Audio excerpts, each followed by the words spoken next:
The US can't grow its way out of its 33 trillion debt mountain, research group says. The US can't rely on growth to avoid dealing with its $33 trillion debt mountain, according to, if you like, finance, economy, money, and macroeconomic related content like this one. Like, share, follow, and watch until the end. Just to give you context, the US is practicing what we call quantitative easing, that is printing money out of thin air. This was established around 1912 to 1913 when the first Federal Reserve Bank of the US was established. You'll remember back then in the 1700s, we were on what we call gold standard, meaning that money was money back then. But currently what we call money is no longer money because it is currency, it is backed by nothing.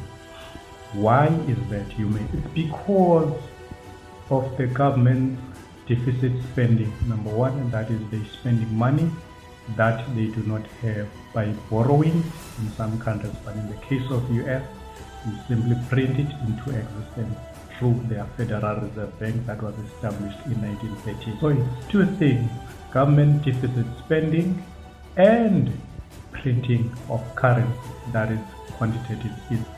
In 1971, a gentleman by the name of Richard Nixon decided that he is going to temporarily close the gold convertibility into money. So he removed the gold standard which was set up, which means that you were able to go to the bank with your $50 or 100 rand in your pocket. You will be able to convert that into precious metals.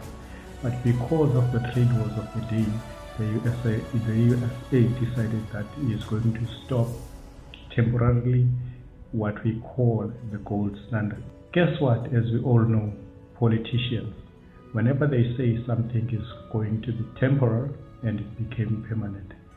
And as such, up until to date, we are experiencing what we call a debt-based economic system. And in 1944, Bretton Woods Agreement happened, I think it's Hampshire, US, where America set itself up as the world's reserve currency.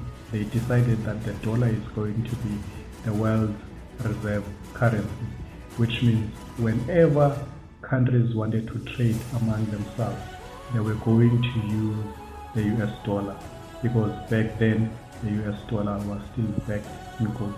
Remember, I said that in 1971, the direct convertibility of gold, of currency or currency into gold, was actually closed permanently. Ladies and gentlemen, now let's see the current US debt.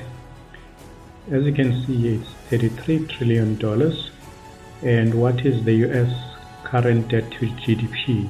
It's 124%. That is what they are making versus their debt is 124. Around 2000 it was 55%.